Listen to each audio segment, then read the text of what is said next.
Now we are. Hey, yo. Ladies and gentlemen, welcome to the kind of inaugural podcast for Tossin Toothpicks. Yeah, kind of. Just a little bit, maybe. Kind of, because like last week we had a good run, nice little first test drive, but I think it was a good time. Anyway, I got the boys from Midnight Tacos with me. I'm Colt. I will be the captain on this voyage, this long voyage of our passion of wrestling, just filled with broken hearts and high hopes. Anyway, Colin, how we doing, brother? Yo, what's up, Cold? I just want to say that if you led any voyage, I would follow you no matter what the voyage was. So I'm in for the long haul. Yeah, I'm pumped to be here. Like you said last week, we had fun, and I'm ready to do it again today. So let's do it.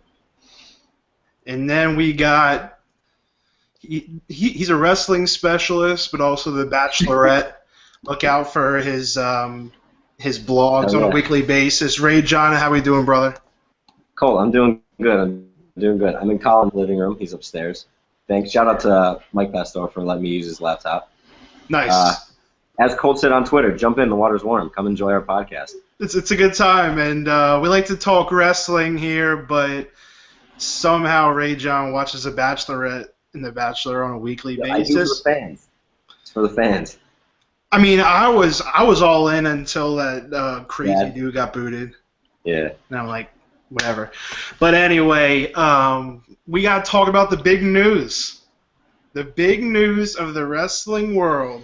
What's that? Seth Rollins is in the 4th Sharknado.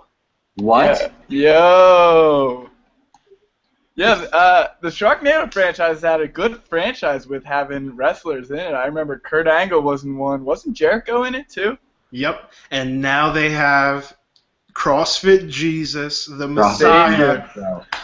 The Messiah, Seth Rollins, is in the 4th one. I just saw it today on WWE's Twitter, so I'm excited for that. But anyway, it's a big week. As we know, Raw and SmackDown both had their first shows with the new brands. I got to say, I couldn't be more impressed. But first, before we get into that, we're going to talk about Battleground. That was a fantastic show. What did you guys think, Colin? Yeah, it was great. We had some great matches. We had some awkward matches, too. Yeah. I think the main thing that everyone's talking about is Breezango getting the win over the Usos. That's huge. I'm all in. Yes. I don't know who I tweeted it at, but their new theme, it's awesome. Yeah. But no, supposedly they're really over, not just with the fans, but with management too. And I think with the brand split, this was a perfect timing for the combination. Yeah. Yeah. I mean, SmackDown needs a top heel tag team, which they don't have. They have their two biggest tag teams are American Alpha and the Usos, and the Usos can take a loss and keep going. So yeah, I mean, give them some momentum. Yeah. Ride it out. Let's see where it goes. But seriously, Battleground was a great show. I think we each got Natalya winning wrong. We said Becky was gonna win. That was kind of weird that she lost, but yeah, great show. Rajon, how are your picks? Because I think I had 4 losses. I lost Becky, I lost KO, New Day, and then I had Seth. What about you? I lost 2. I lost Seth as well, and Becky, because, again, why they put Natalya over, I don't know. That didn't make sense. But I will say that my prediction about the Wyatts, because I picked the Wyatts and you guys both picked the New Day, was right. And the way they did it, I think, was the right way to do it. Like, Bray, first of all, I don't want to give credit to Xavier Woods, because they knew this feud was going nowhere, and he still, he made Bray scarier than they're trying to make him. Like, with his whole, being traumatized by him and everything like that. I really like what Xavier did in that, and then like having Bray just dominate Xavier, who never really goes over as a wrestler the way it was. Like he's never in the title matches or anything like that. I thought they did the right thing by having Bray go over as strong as he did. And then I mean the other ones, I did say Bayley, so I got that one right too. But the other ones, I mean, they were kind of self-explanatory. Like you knew Ruru was gonna win, right? Not Woo Woo. Ooh, that was a good one. Oh shit! Oh shit!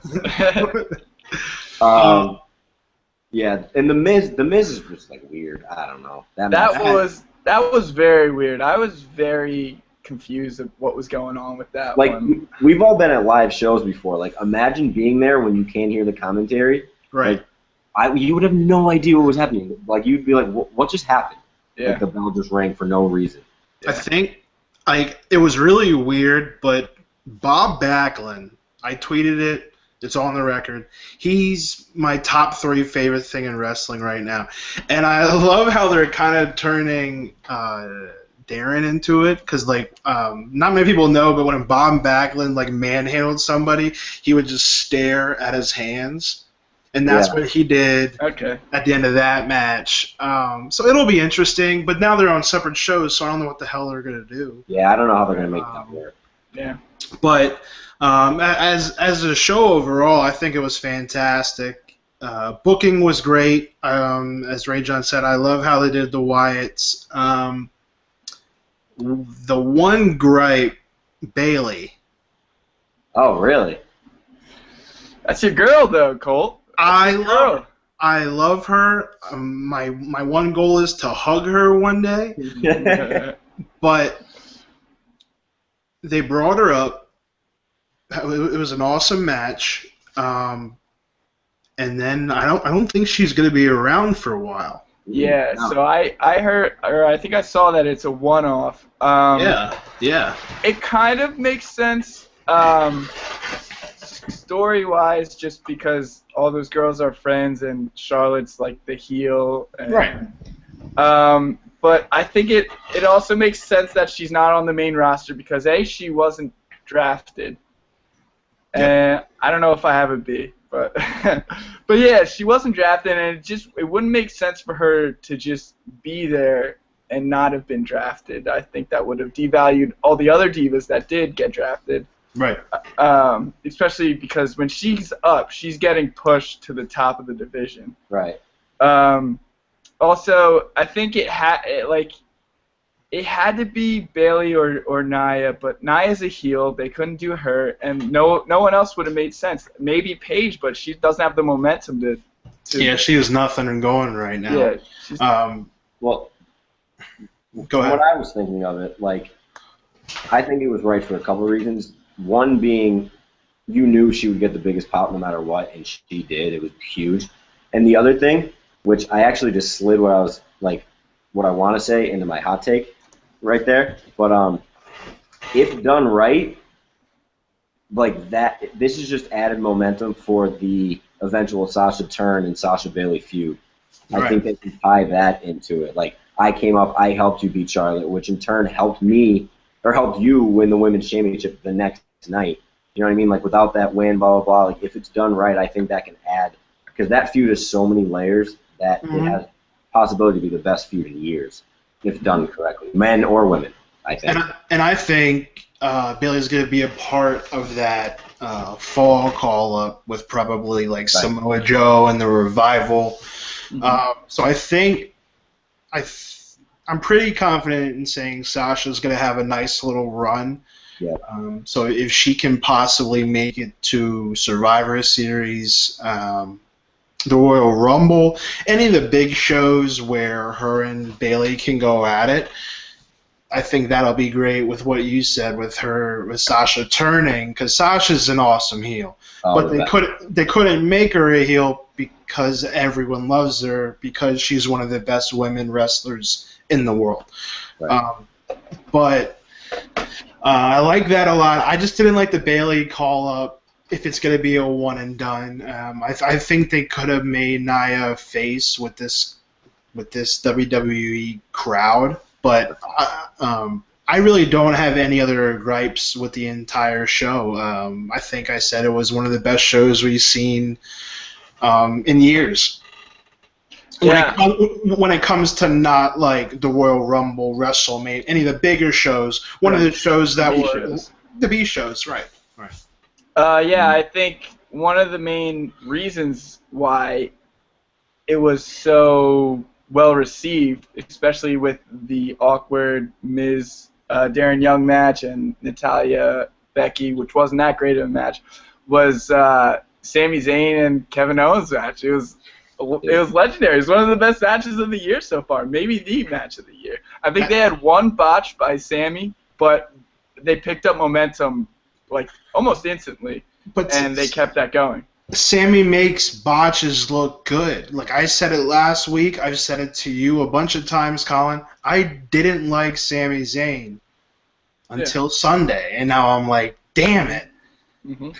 Because if he botches it, he's gonna make it look like he got hurt in the process. Like, right? He's not like obviously like he's faking it, but he makes it look good, even with the mistake. And the match was legendary. Go ahead. 2 things about that match, because I don't want to talk too much about it, because it was, I think we all agree, match of the year right now. 2 things. 1, Sammy's patented dive through the ropes DDT. Kevin Owens' super kick made me like my mouth drop when he super kicked. I mean, obviously it's like the camera angles in the way, like the noise and everything, but it was like right on the chin, and it was awesome. And 2, I loved the double haluva kick. Because I was watching it, and when I was watching it, I'm thinking, after he did it once and he's holding him, looking at him, I'm like, is he about to, like, not feel bad, but, like, give in because they were best friends? And then he just, like, then he gets that mean face, turns around and gives him another haluva kick, which made me also think, like, he's not that much of an underdog anymore. Like, I think it helped develop his character where, like, he's ready to make that next step, and I think that, like, killer instinct, like, you know what I mean? It was kind of like one of those. I thought it was awesome. Like watching those guys in Ring of Honor and having storylines there carry over into NXT and WWE. I think both of those guys are probably 2 of the best storytellers. In and out of the ring in the world. Any company, they just get you so involved, and it's just. It's one of the better matches I've seen on WWE pay-per-views or programming, because Sami Nakamura was awesome, and they had no history, they had no story, but I think there's a theme we're seeing. Sami Zayn is going to be a future star for years, and I know it's your boy Colin, and he converted me. I'm a Sami guy now. I'm still a KO guy. I think, obviously. I think Sami with the double haluva kick, like, it just kind of confirmed the narrative they had going, that Sami wanted to put this feud behind him. Now it's behind them. They can go on to bigger and better things, both of them. Excited to see where that goes. And you know where that did go? It was to the 2 biggest shows we've had in a long time with the brand split. I was extremely impressed with Raw, and after the first 15 minutes in SmackDown, I'm like, oh shit, here we go again. This is going to be a taped show in 6 months. But then I kind of had to sit back like I did at the draft and was like, okay, let's see what they do with the characters. But let's go. I know we can talk about this for hours, but this podcast last week went way too long. But let's go round table and just discuss like a few things. Like Rajon, just give me one thing from Raw that you were really impressed with or not impressed with that may not be the most abundant take that we've heard all week. All right, then that's actually what that last sentence just helped me pick what because I have a bunch written down.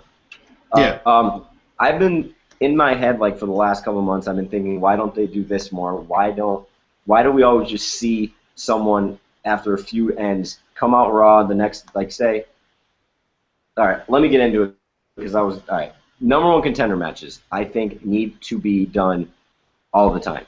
Yep. Like, it adds so much more excitement to everything. Like, I thought back of last year where Seth would finish a feud, he would come out, him and the Authority would open the show, and then, bang, someone's music would just hit and be like, oh, I have a problem with you now. Let's start a feud and let's fight for the title. Like, no. Like, I get some are more deserving, but like when Sting, when they went through that thing, like, for a statue and all that, like, make them fight for it. Make it be like 3 or 4 weeks and like make them go at each other. Like where the Finn and Roman thing, like you didn't know what was going to happen. You didn't know who was going to be the number one contender. And that's what I hope they keep doing. And not just the Universal title, like for all titles. Like have like when they had the number one contender match for Cena's U.S. Championship, the Fatal 4-Way, it was Rusev, Kevin Owens, Cesaro, and I forget who the fourth one was. But the match was incredible. It was incredible. So like, do that more is what I got to say. Yep. If I had to pick. I completely agree. I love when we have some of our favorite guys just go at it. And we see guys get together that we're not used to. Like Apollo Crews was with the bigger names in SmackDown.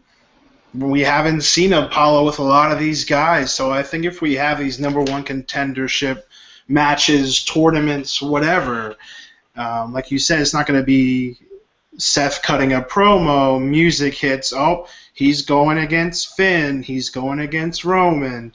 It's it makes you want to watch the main event. Right. So I think that's big, especially with this whole the ratings going down in hour 3 of Raw every week. Because people just don't want to watch 3 hours, but if you make them want to watch to see who's facing the big guy, Seth Rollins at SummerSlam. So, Colin, what about you? It's kind of it's probably like not even. I mean, it's a big deal. The return of talent enhancement. I thought. I mean, I like that it's back. You get to promote these superstars without having to bury other superstars. And it also can like segue into like even into the number one contenders matches where like say you have Braun Strowman just beating the hell out of these talent enhancements and then he's put into like a battle royale and just wins it. Like the momentum builds and it's good for these superstars to get exposure that way, and just if you're dominating, like, I mean, don't do it too much like they did with Baron Corbin in NXT, right? But do it right. Set them into a good feud where no one's gonna like lose too much momentum from it, and yeah, it could work. We saw 2 of them on Raw alone. We saw Strowman just destroy that dude. I hate the reverse choke slam. Hate it. It looks so awkward. I just don't know how it's going to work with bigger guys. Well, that's what I'm also saying too. But yeah, and then we saw another one with Nia Jackson, her debut, and she's just like let her just destroy people, and then once the title picture is resolved with Sasha and Becky, Sasha and Charlotte, let her just go after that and be a monster like she is. So. I think that's a good segue into what I was going to talk about for Raw, and it's kind of for SmackDown too. The unpredictability. I didn't expect Finn to get a shot at possibly fighting for the championship in his debut. Mm-hmm. I wasn't expecting that. I wasn't expecting. I wasn't expecting Apollo Crews. I wasn't expecting Dolph Ziggler. I think that's bigger than Finn. I know you guys are Dolph guys, and I was kind of off him, but now it's like I really want to see Dolph be great and beat Dean, but that's not happening. Well, you want to know what's funny about that? Quick. Last week when we started our podcast and we said top 3 favorite wrestlers, my number 1 Cesaro. I'm like, my number 2 used to be Dolph, but he hasn't done anything in a while, so like I can't really put him there. And then what just happens on Tuesday? He's in the co-main event of the second biggest show of the year. Yep. And I just really like that. I want to see fresh feuds.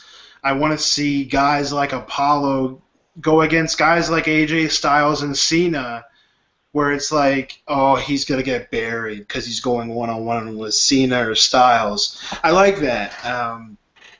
It gives guys a lot of chances to shine, and I think that's fantastic. It's going to be big going forward. I hope they continue it.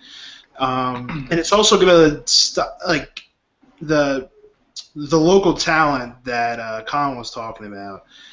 I like bringing them in because I think we're going to start seeing 50-50 booking fade out. So it's not going to be AJ won the first match, Cena won the second match. Let's see who wins the third one. Mm-hmm. Or it's like you don't see him like when Dolph and Baron Corbin had their feud where they were involved in each other's matches for like 7 straight weeks. It gives it a chance to break it up. If Dolph had a big win, then Baron can come out and squash some jobber. Pick up some momentum, and that kind of cuts out the 50-50 booking a little bit. Or if we just have someone just run over their opponent and just go on to the next. I think we're going to see that a lot with Rusev if he keeps the belt for a while, where it's going to be that 50-50 booking is done. So I think that was big. SmackDown, like I said, I wasn't too optimistic going into it, but I'm going to be excited to see a lot of these people we're not used to, like Eric Rowan, Apollo Crews. I'm really excited for Baron Corbin. I cannot wait until he beats The Miz or whoever's Intercontinental Champ, because I think Baron's going to be the champ by Survivor Series. That's going to be awesome. But what do you got for SmackDown, Colin? We were tweeting about not tweeting. We were texting each other about this when it happened. The announcement that Shelton Benjamin's back, the gold standard. I think that was awesome. Shelton Benjamin, I know he's one of Rajon's favorite, but he always put on a show, like every time. Just one of the most athletic dudes like ever. And yeah, he's back, and that's a big free agent signing for SmackDown, however that works. But yeah, that'll be awesome. I can see him going right for Miz and the Intercontinental Championship. That would be awesome. I think I'm big on that. I think we're gonna see MVP. I think we're gonna see MVP come. I think he's currently in contract discussion, so I think we'll see him. I'd love to see Kurt Angle come. Whether it's get with Shelton or get with American Alpha, I think that would be huge.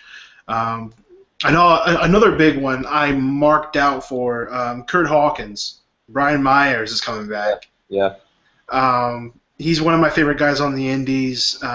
He's a good locker room guy, and I just love watching his matches. Let's get the Major Brothers back together.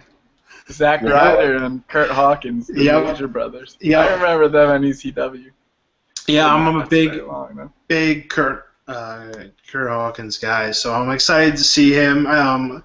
He did sign. He's going on SmackDown, and then Jinder Mahal is going to Raw. He's coming back for Raw. So we're going to start seeing some guys, but I think the big names, we're going to see MVP. I think if SmackDown and Raw can get some momentum as separate shows, I think Kurt Angle will come over. I just don't know where and what, but I'm not sure what night it was, but I watched a match with him and Zack Sabre Jr. over in the UK, and it was awesome. He still got it. He's not going to put the 5-star matches with like Chris Benoit and Eddie Guerrero like he used to, but I think he's going to be really interesting to watch if he can come over. Rajon, what do you got for SmackDown? I have the Dolph winning was right and wrong, and like for a couple of reasons. One, it's right because you know he's like one of the best performers in the business, and you know him and Dean are going to put on one hell of a match. But I don't think it was right for also a couple of reasons. One, he has no momentum. So like, what is that? Like, like he's not going to win. I feel like this is more reserved for a B show. Like, this shouldn't be a SummerSlam match. You know what I mean? Like, Right. title matches where you're trying to help put the champ over is more for a B show, where like everyone knows Dean's not going to lose the title to Dolph. It's just not going to happen. So I had those. Yeah, maybe. Mm-hmm. And like, it kind of ties into. At first, I was kind of mad that Bray didn't win, but what I just said, it goes back to, I think they did it. They didn't have him win for that reason. You know what I mean? Like, Right. Bray's time is going to come in about 3 or 4 months, maybe even 5 or 6 months, and it's going to be his first world title match. He will win the title. It's going to be one of those things, I think. Yeah. So like, as much as everyone wanted to see Bray get that push to be the main event player that he should be, I think he will get it. But not right now, because it's not Dean's time to lose the title, and you don't want Bray to lose clean, because that's going to hurt him in the long run. I just wanted to know, or if I could like sit in or be a fly on the wall with creative, and one, who said Dolph Ziggler should win? Because he's been booked like dog shit. Yeah. He's like you said, he had zero momentum, and then they were probably just sitting at a table and just said, "Oh, fuck it, let's put Dolph in SummerSlam co-main event." I think that was because, one, they didn't know really what to do, and when they got the match set up, the six-way, it was like, you know what? Let's just make ratings and make Twitter blow up, and let's just have Dolph win, because I think Dolph was the fifth person you would expect to win, behind like Cena, Styles, Bray. I put Corbin in front of him.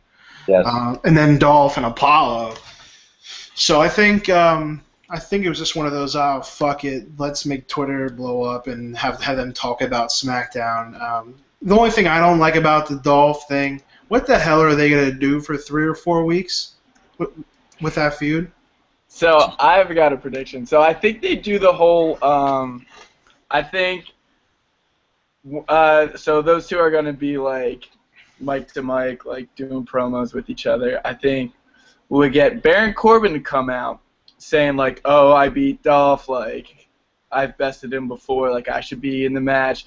Then Bray Wyatt will also come out, say the same thing about Dean and Dolph. I think they'll do the whole thing where Dolph and Dean are frenemies.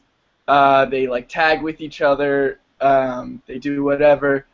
And then I think after SummerSlam, at SummerSlam, I think they have a great match. And then after SummerSlam, like Dolph will be like, "Let's do it again. Let's do it again. It was like a great match. Let's do it." And then Dean will be like, "You know what? Let's do it." And then we get the return of heel Dolph Ziggler, because I think you can't promote Dolph Ziggler as much as they just did and not have him turn heel and not have a great storyline. And heel Dolph Ziggler is great Dolph Ziggler. Make Dolph great again.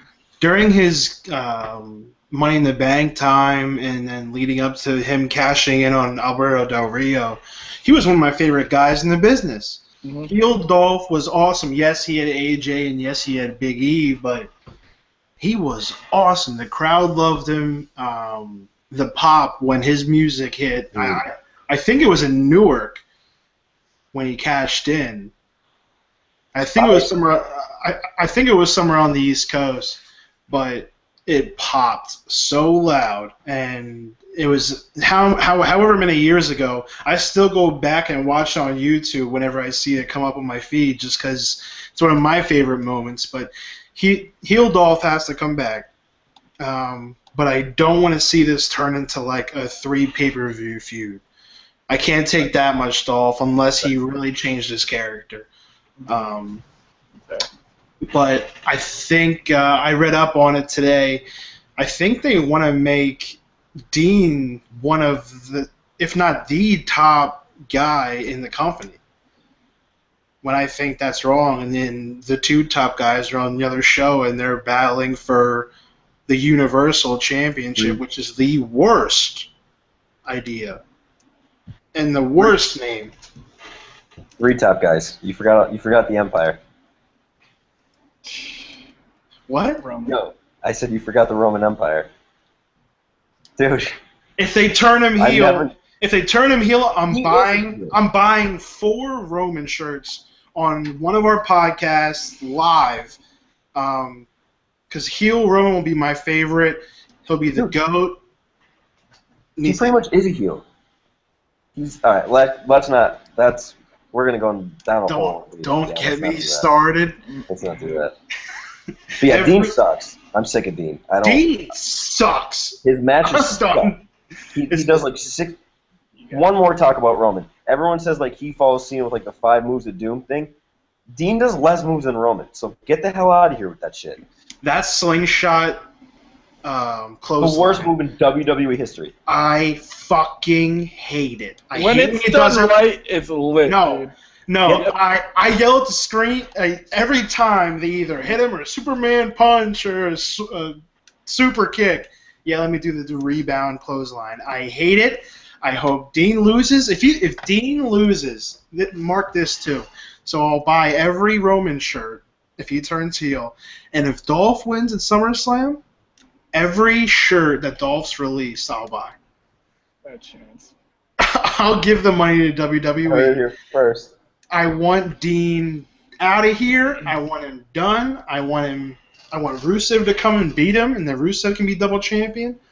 And then Raw will be great again.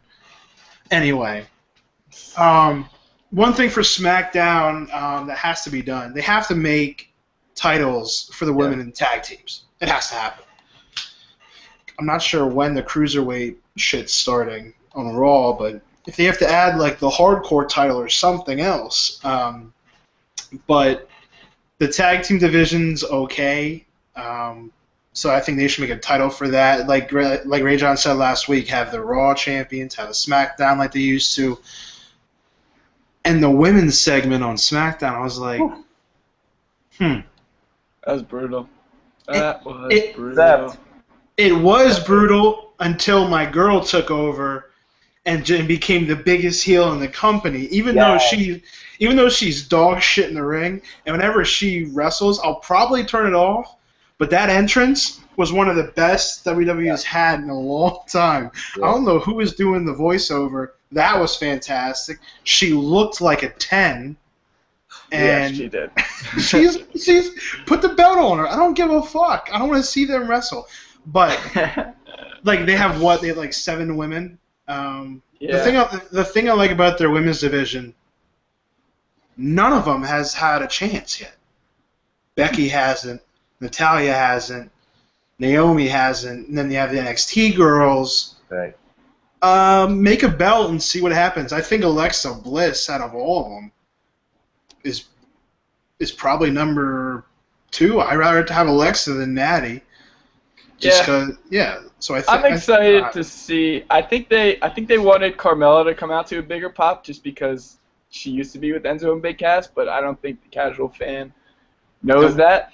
And she was definitely trying to play on that, but it just wasn't. I didn't hear a pop at all for her. I'm excited about the prospect of Naomi being back in the ring because she's a great wrestler. She's proved that before. I think she could be a good tweener for the division. They definitely need to bolster that division, their women's roster. But I'll follow Becky into the dark. So I actually read a report today that said Melina is close to inking the deal to come back. So that would be big if she were able to do that. Because I mean, she was a 2 or 3 time champ back in the day. I used to love her. I used to think she was so hot with Joey Mercury and John Morrison. Eminem, yeah. They have to bring back Johnny and Melina. They have to.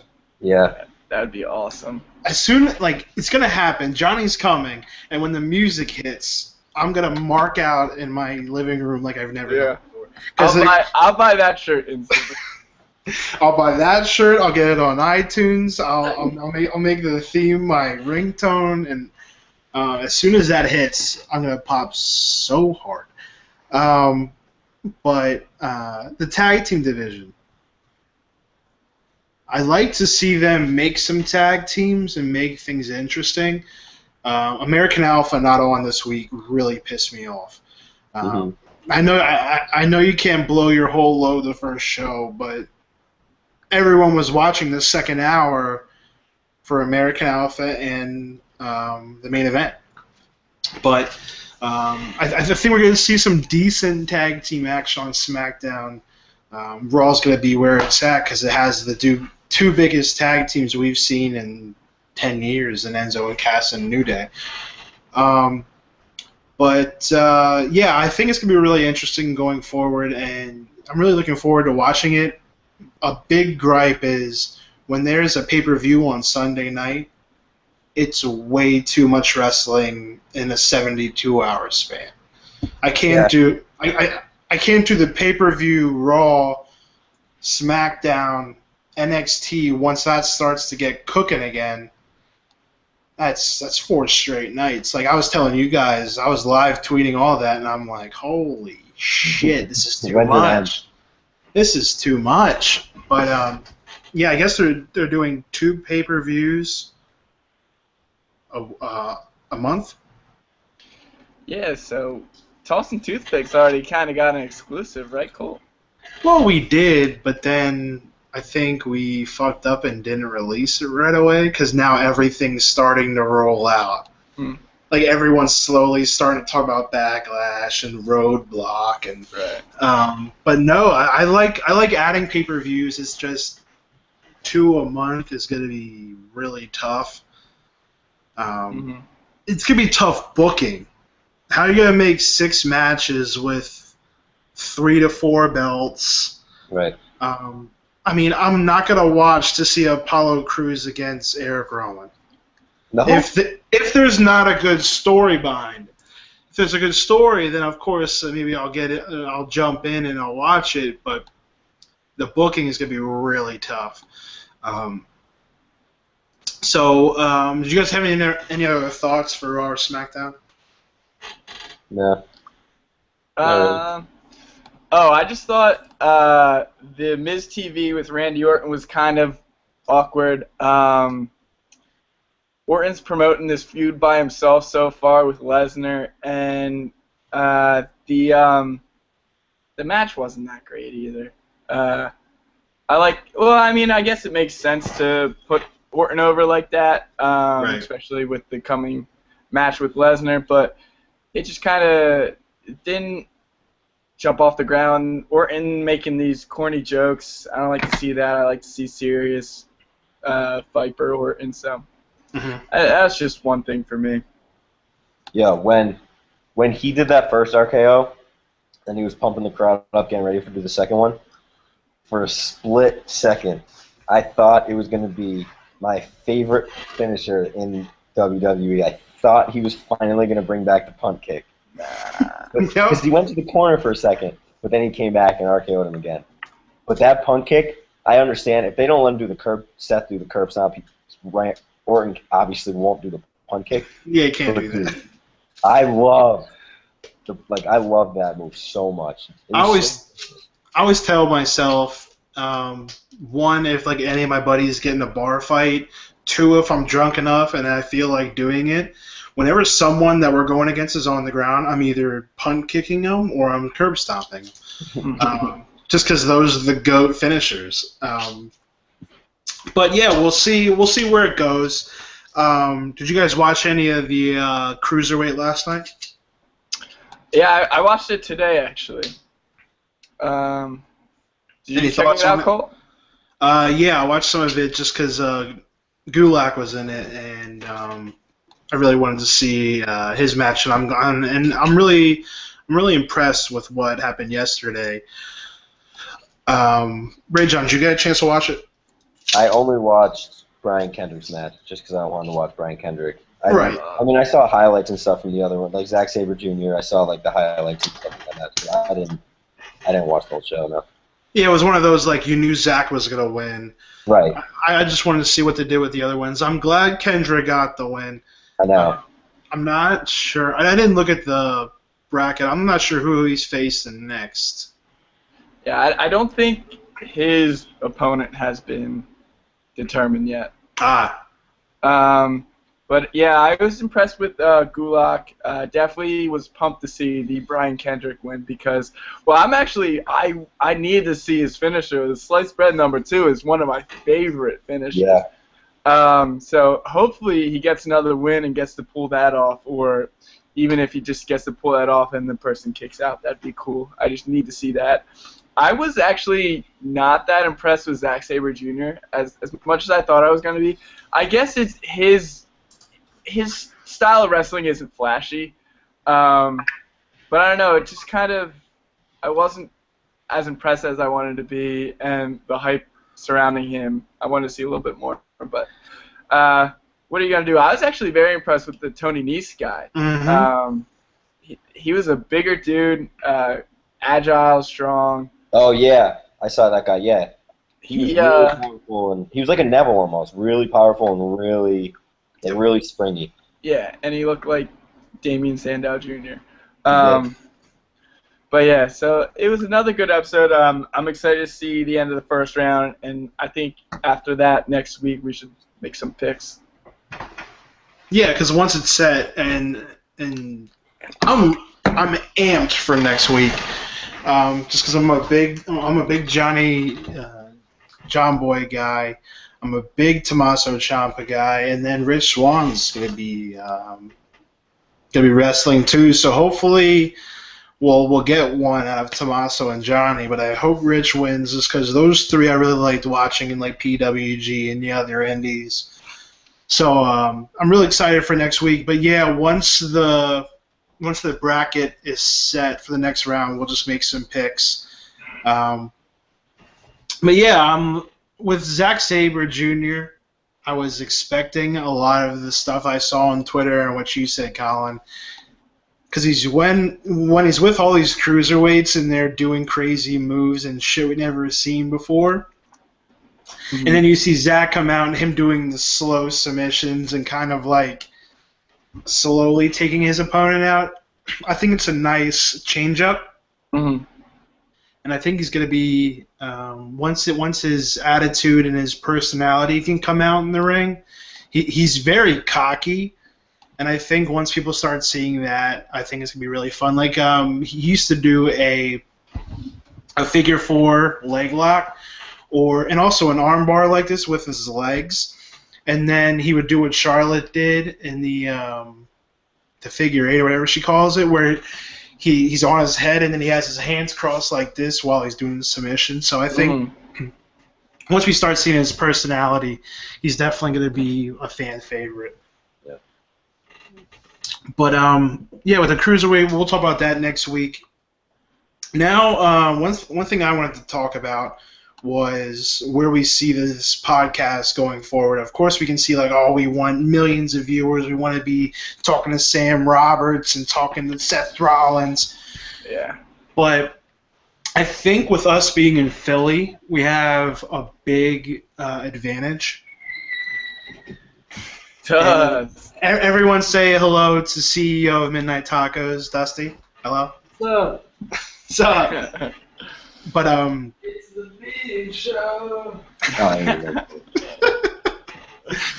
With us being in Philly, we have the chance to possibly talk to promoters, have interviews with promoters in the area, any of the indie guys.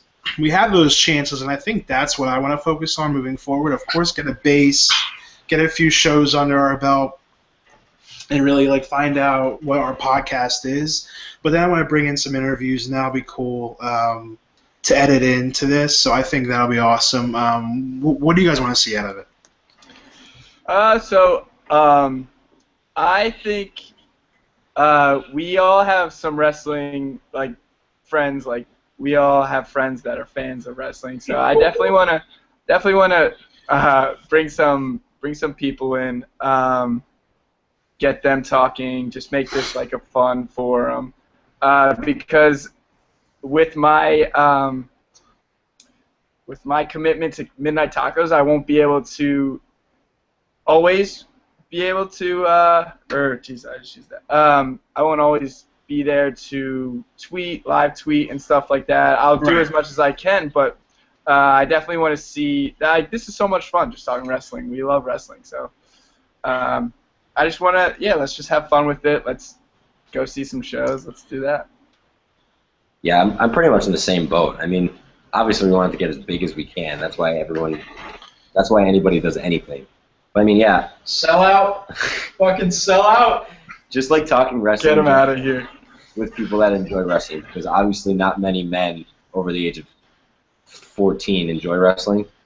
So the people like us who do, it's nice to like talk about it every once in a while. So like it's like a combination of like a fun thing and like also let's see what we can do with it and see where we can go from here. I think what's going to be awesome, like right now I'm talking to my buddy Jeff, who has made some fantastic avatars for us on our Twitter. Shout out, Jeff. Make sure you check that out. The handle is at TTP Podcast, Talking Toothpicks Podcast. So check that out. He made an awesome Avi and an awesome header. Also some cool videos that you'll be seeing once we get the fan base up. But I love the live interaction, the live broadcasts. Like I have a few of my Psycho Wrestling friends like Jeff and them watching, and they're just like texting me about it. So I think that's cool. And once we get more people on Twitter, they can tweet at us. We can talk about it in the middle of the podcast. I think that'll be really cool.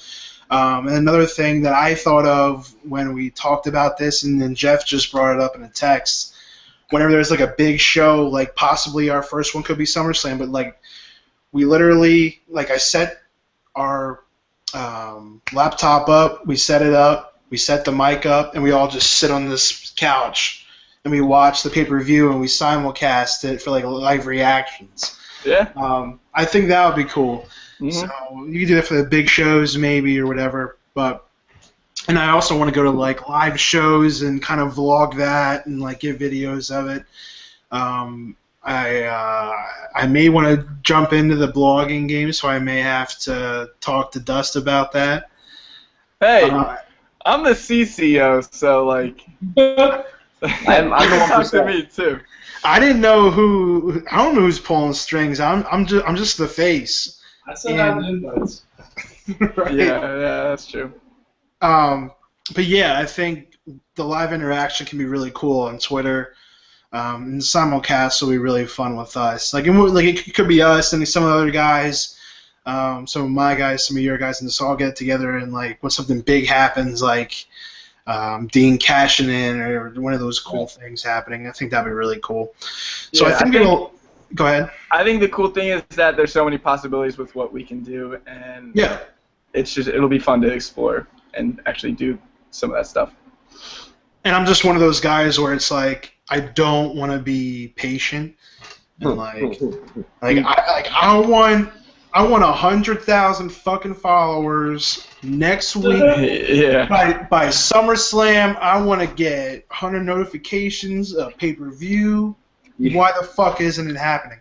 But once we get there, I think it'll be fun, and along the ride, it'll be cool. Bringing in other guys. So it's a pretty exciting time, but I think this would be a good time to get to the hot takes and wrap up the show. So I actually one quick thing. I have a couple lightning round questions. Okay. Yeah, you get not even 5 seconds to answer them. All right.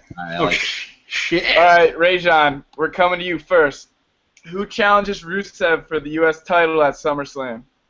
Cesaro. Colt? Oh, fuck. Sammy. All right.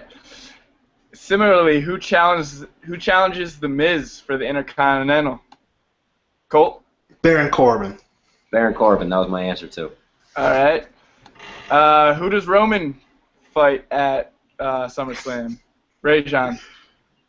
Chris Jericho. Okay. Colt? I don't know. I don't know what the hell they're going to do with him. I don't either. Jericho would be cool. They really put him in the doghouse. He may face a Big Show. I don't know. Yeah. But Jericho would be cool. Yeah. Okay. We kind of talked about this earlier, and I'll give you I'll give you mine. What two superstars on SmackDown would you like to see become a tag team? I said earlier Baron Corbin and Bray Wyatt would be awesome, but they're kind of two main event. That'd be weird. I think like the kind of like dominant aspect of their games. Another one that may be kind of dysfunctional, and you guys might hate me when I say it, is Kane and Kalisto. Let them, I don't know, be a big guy, little guy tag team. Dustin, end this podcast. End it. Pull the plug. Pull the plug. Okay. Colt, give me one better. I'm bringing up the roster right now because I'm not giving a hot, dumb take like that. Kalisto and Kane. Yo, look at the roster and give me a better one. You won't. I'm going to right now. Rajon, take it. Well, I got to think of one too. Take it away. All right, who we got that would be in a tag team? What? Well, Del Rio's reportedly quitting. So Right, I can see that. I think he's donezo. Oh yeah, here's a good one. Here's a good one. Zack Ryder and Mojo Rawley. That doesn't count. That's actually a tag team. Oh yeah. Okay. All right. Like, I mean, we don't have to answer right now, but Nice. I kind of don't have someone that. Oh, this is the one. Apollo Crews and Kalisto. Next question. No, don't like it. Next question. All right. It's my last one. Will the WWE ruin # sign Heath Slater? Yes. They shouldn't, and they easily can make it good, but no, they won't ruin it. They will ruin it. I might buy a shirt. If they have another buy one get one sale and there's a sign Heath Slater, I'll probably buy it. He was awesome. I love it. I really hate that awesome for years. I hate that they brought Rhino back. He's a cinder block with legs. Yeah. He's just all like, I don't know what the hell they did with that, but here's something we didn't talk about. Finn. Like I know it's like something not to really, like we don't have to get in deep discussion, but that was awesome.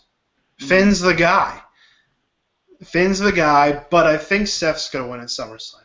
Yeah, we can get into that down the road. I think he should win at SummerSlam too. Yeah. But Finn's entrance was awesome. Once that picks up by SummerSlam, it's gonna look awesome in that smart crowd in Brooklyn. But I think it's gonna be really cool going forward. Have any more lightning rounds? That was all I had. Just walk in. Oh, what's up? What's up? You just made that so awkward. I specifically told her not to do that. Thursdays are for Caroline. All right, let's go to these hot takes. Oh, that was Caroline. Get her in here. What's her hot take of the night? Yeah, let's go hot take. I still need to think of mine. All right, I'll give you mine because I had one, and then I switched it out because what I was talking about Sasha before. So the one I had was Eva was going to be the first women's champion on SmackDown to get even more heat on her.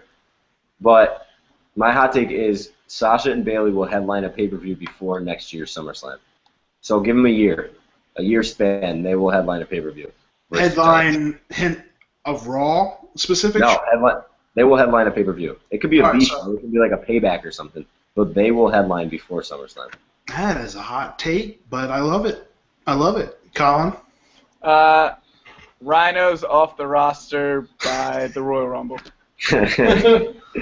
So you think he's just like showing up, goring people, and see it?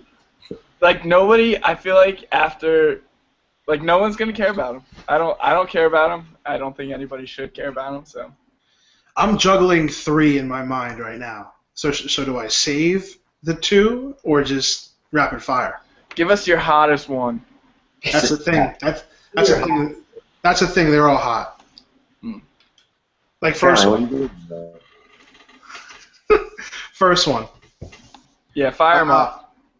Sami Zayn's gonna be the one to take the belt off Rusev. Next. I think that's going to happen in the fall. Fall or winter.